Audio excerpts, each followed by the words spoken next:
Welcome everyone, it's Nicole D'Angelo, aka Nikki Batgirl D'Angelo, and my channel is called The Addicted Gamer, but I have changed it into Star Citizen Addicts Anonymous because of my love and my support for that game. There are many of you that are my patrons over at patreon.com/Batgirl that support the show due to that, and let me tell you, that's exactly what I'll be giving you in the future, is lots of Star Citizen content. What I'm doing today is giving you content that's based on a game that I like to play, which is Kerbal Space Program. But although I'm going to be playing Kerbal Space Program, I'm going to be giving an update of where I'm at and what my ideas for the channel are in the future, and how I'm going to keep that Star Citizen theme to the channel, but still reach out into the other games that I play. So let's go forward. If you go all the way back, one of the first 10 videos that I did was a video called Bartsby Kerbal Drives to the Moon. And it was mostly because of this game. Now when I'm playing games, I look for the Holy Trinity. And to me, the Holy Trinity is the game immersive? Does the game give me clear and concise goals that I'm going to be given ample reward for? Okay, so that's it. Is it immersive? Does it have goals? Am I rewarded? Now, there's many ways that you could be rewarded. You could be rewarded in just the pride that you were able to get something done. You could be rewarded in the actual game itself being exceptional. And you can be rewarded by the social experience it gives you, which is why I played World of Warcraft so long. It wasn't that it was such a great game that I had to play it every day. It's that I played with friends that I both knew in real life and knew virtually. So in Kerbal Space Program, it has that pride of me building something. So I'm going through the newest version of Kerbal Space Program here, and I'm showing off all the various wonderful additions to it. And a lot of these are additions that were added after I played my last game. Here you're looking at certain pieces of the administration that you could do. You could trade your reputation for money, or you have reputation, you have credits, and you have science. So each one of the different activities you could take part in that building would allow you to trade one for the other. Of course, you have the astronaut building, you have mission control, you have the science building, and you have all these other things that are here. But really what makes this game so special to me is being to build the rockets and get them into space, and sometimes to do it in ways that people just haven't thought of before. And that's why I like this. Now, I want to get back to the part where I said many of you are patrons. I really respect, I'm thankful for, and I'm honored and humbled by my patrons all at once, because you have decided to financially take a role in making sure that I am able to keep this channel going. Now, over the last 6 to 7 weeks, this channel has started to started to fall behind because of my surgeries. But that is about ready to change in a very big way. Moving away from it made me realize 3 things. A, my setup in my room, which right now I'm actually confined to my bedroom to do the gameplay and the actual video editing on 2 different systems on 2 different desks, 6 feet away from each other, and I'm about ready to fix that. And the second thing is, am I really doing the right thing? Am I doing the things that matter? And what I realized was sometimes I'm just doing things that matter not to me. And when I do bring those videos forward, they're not very fun. And what I find is I have a lot of fun playing many different games, not just Star Citizen, but Kerbal Space Program, Armored Warfare, War Thunder, World of Tanks, Fallout, and all these other games. But my main game is probably most likely going to be Star Citizen. So I have to figure out a way to make that work. And having 2 different channels is probably not the most efficient way to do that. So I'm still going to work this out. some way in the future. And maybe I do will move to 2 channels. And I do have 2 channels. I have youtube.com/Star Citizen AA.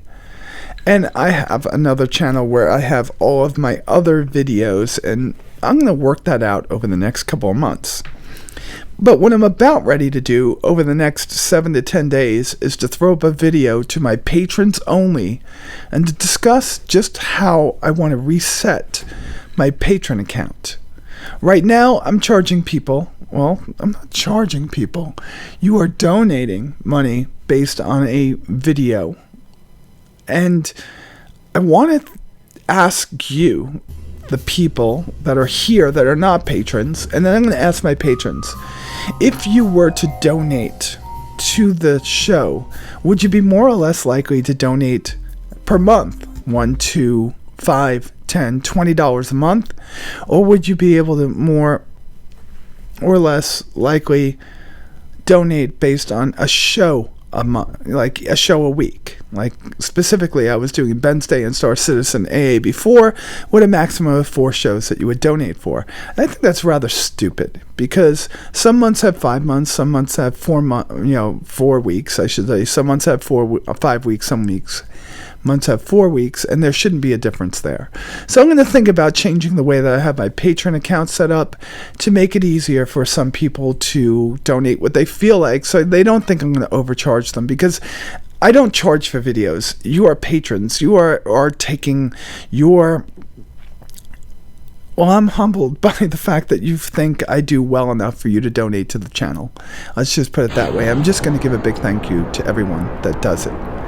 So let's get back to Kerbal Space Program, because that's what I'm doing. I have started a new playthrough here.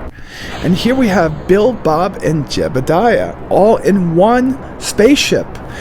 This is the first run, and I've started with the newest Kerbal Space Program, which is based on the Unity 5 engine, so it's 64-bit. And what I've done is I started to look at how everybody always does this first mission. I said, let me do something a little bit different. Let me get as much science from it so I could actually do something with my second mission that's a little bit more bold than what I've done in the past. And I will do that in a few minutes. So here, I put Bill, Bob, and Jebediah in one ship with 3 capsules and 3 parachutes and 3 flea motors. And we took it up and we saw where we can go. And Jebediah is here. He's the commander right there in the center. He's piloting this, doing his best to keep it stable. And eventually he just gets to let go of the controls because the parachute's going to bring it down to Kerbal. Now Jebediah is the main cosmonaut, or has been traditionally for the last 4 or 5 years that KSP has been around. But there is another at this point, and that is Valentina. And she realizes that as the only female in the group, she's been left behind. So she's sitting there in mission control, manning a console, talking to Bill, Bob, and Jebediah, her arch nemesis, and thinking about what she'll do the next time up. Nonetheless, our 3 heroic explorers touched down on Kerbal. And, well, I realize at this moment that it is not Valentina that's back at the office. She actually snuck aboard this ship. And she is one of the 3. And she was not supposed to be. But she has gotten herself onto this spaceflight. So we're going to have to figure out what happened to the missing Kerbal. Nonetheless, here she is coming out of the ship. It's Bob, not Valentina. And Bob has gotten some well-needed science, and we're going to recover it and go back to KSP. Now, Valentina was supposed to be the one manning the console. But as it turns out, she had paid off Bill to stay behind, so she could sneak on board and get some experience in spaceflight. Well, we're going to choose some other missions so we can make some extra money. And as we look through these, I can barely read them because I'm doing this post we're going to select a couple. There's orbit. I don't think we're ready to orbit, or at least I didn't at this point. So I don't know. There's a lot of things that I just don't think we could do. But we could probably test this. Let's do it. Why not? Let's just take it. Let's see what else we got. Nope, we can't take any more. If you look, the checkbox is not green. It's dark green. So we need to bypass this. So we're going to go spend our science, and we made quite a bit of science on this one. And you want to know what? We need rockets more than anything else. And we're going to go, and we're going to build Valentina, who is scheduled to be the second pilot. We're just going to get rid of this one non-traditional first launch spacecraft and put it aside. We actually have quite a number of things that we can do. So we're going to give her a couple of things here. We're going to give her some science experiments. We're going to give her a communicatron. And of course, we're going to work on giving her a parachute. Alright, so that seems viable. And as we look, we're missing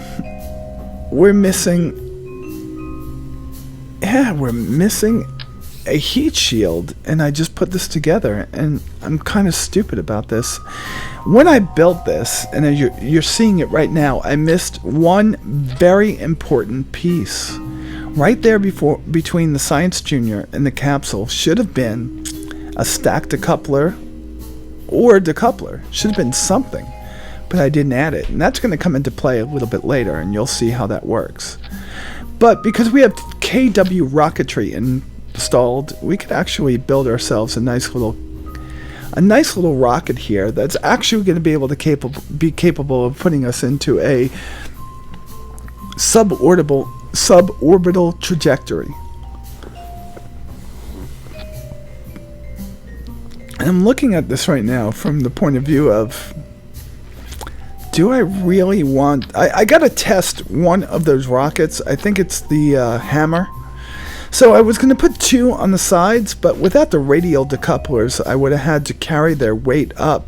So what I did was this. I put the hammer at the very bottom because it has to be tested at the launch site. And I decided to just put these two together. I'm sorry for all the squeaks and the noise. I am very restless, and ever since my surgery, I've been a little out of it.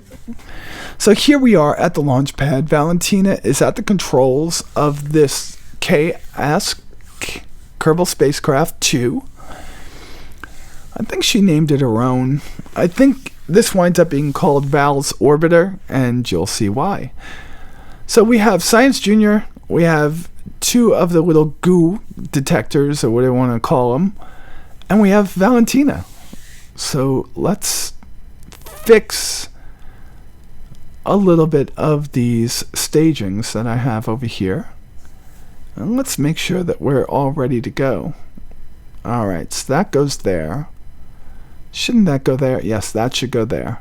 Alright, so it looks like we're ready to go. Again, a little bit of squeaking.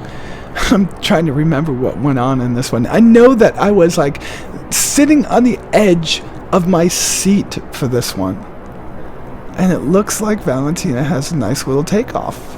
It's slow but sure. There's a lot of power in that hammer, but it doesn't last very long. Sounds like most of you men, by the way.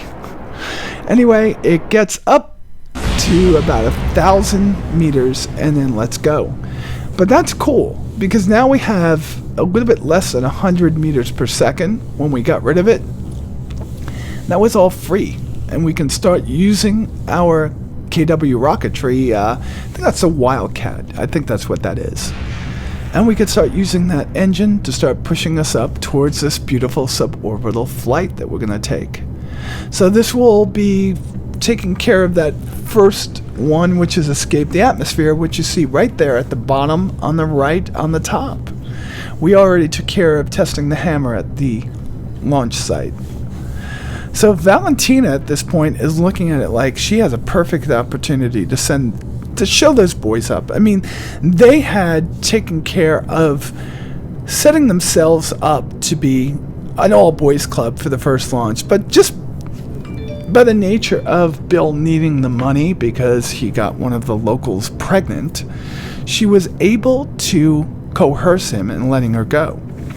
And being that she wasn't in the same cockpit, most of them, well, only Bill, most of them don't know that she was the actual third seat in that first launch. But here she is, and she's deciding, you know what? This rocket may have just enough delta V. And when you're asking what delta V is, think of it this way. Delta V is just change in velocity, and you have to get from 0 to about 2,300 meters a second at 70 to 75 kilometers up to be able to orbit Kerbal. So you need a lot of delta V to do that. Just about 2,800, I think it is, because you have to battle the forces of aerodynamics in the beginning. But you know what? We have enough.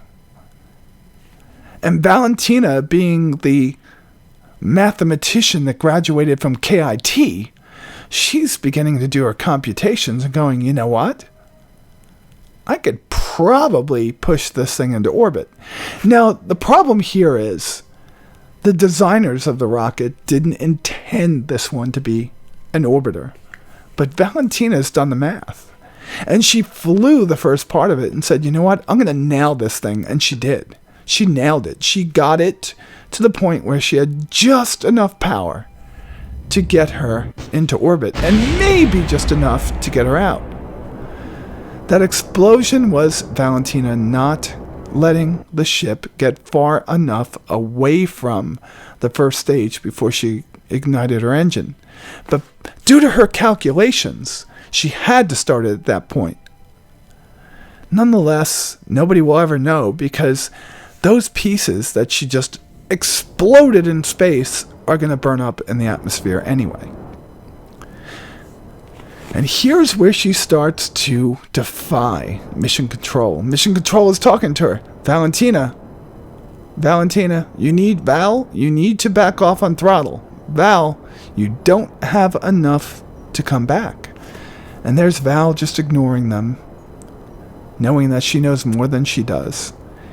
And she has gotten a 214 to 250 kilometer orbit on one end, 250 kilometer apoapsis, and about 110 periapsis.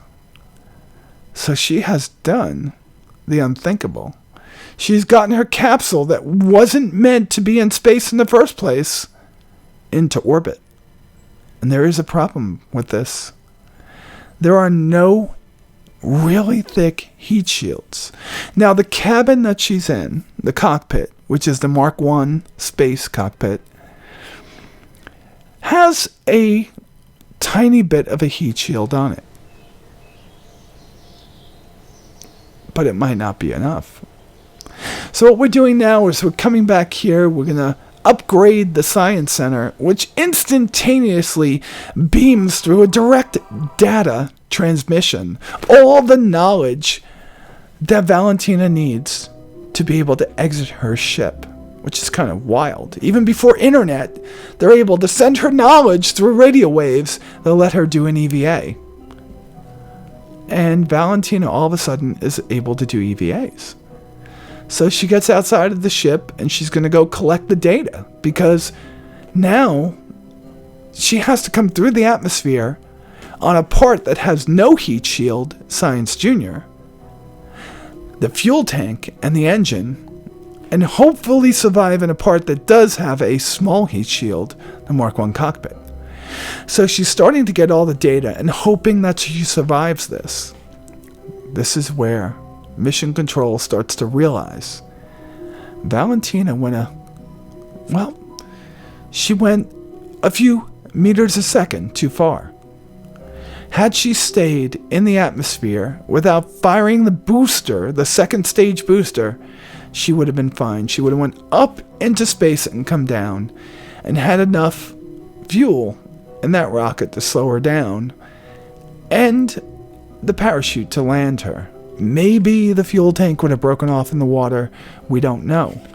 But due to a design flaw in this spaceship, there is none at all, decoupler between the cockpit and the rest of the rocket. So she really needs to start thinking about, is she going to survive this? Right now, Valentina is hoping that she could actually get back to the ground. So what she's going to do is she's going to start looking at the very limited delta V that she has. I'm going to try to reduce the speed that she's going to come into the atmosphere by reducing the apoapsis first. Couldn't do a lot there because if we spent too much of the fuel there, or if Val spent too much of the fuel, she wouldn't have been able to get back into the atmosphere. But she reduced it down to about 200K. And now she's going to come up to the apoapsis, point herself retrograde, and start heading back towards the ground. And here she comes.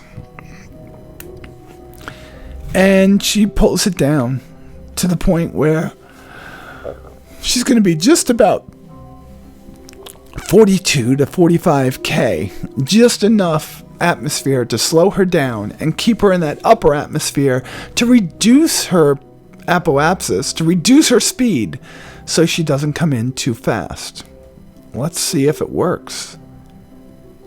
I must admit, coming out of that narrative, that I was sitting at the edge of my seat when I was playing this one. I was white-knuckled on the mouse and the keyboard, praying to God that Val would survive. I didn't know I was going to have enough delta V to get into space, let alone to be able to orbit. But once that happened and I got up there, I realized, oh, fuck! I forgot to put a decoupler between the Science Junior and the fuel tank, which might have saved me if there was a heat shield. There is a minor heat shield on the Mark I cockpit, but right now I'm praying for the gods of Kerbal to give me a miracle. So I'm going to go back into the narrative now. So here we are, Valentina sitting on the edge of her seat. Not really. Valentina's feeling like, all right, so she was the first one to orbit. So if she dies now, big deal. But that's not really what she's thinking.